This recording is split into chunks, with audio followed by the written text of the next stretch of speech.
بسم اللہ الرحمن الرحیم۔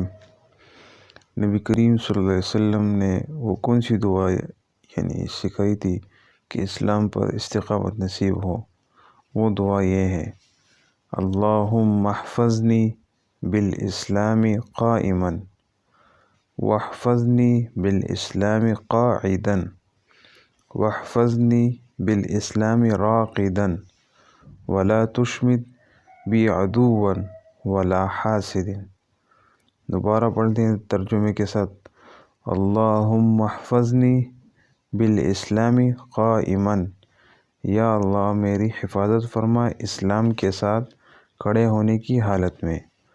واحفظنی بالاسلام قاعدا، اور بیٹھے رہنے کی حالت میں۔ واحفظنی بالاسلام راقدا،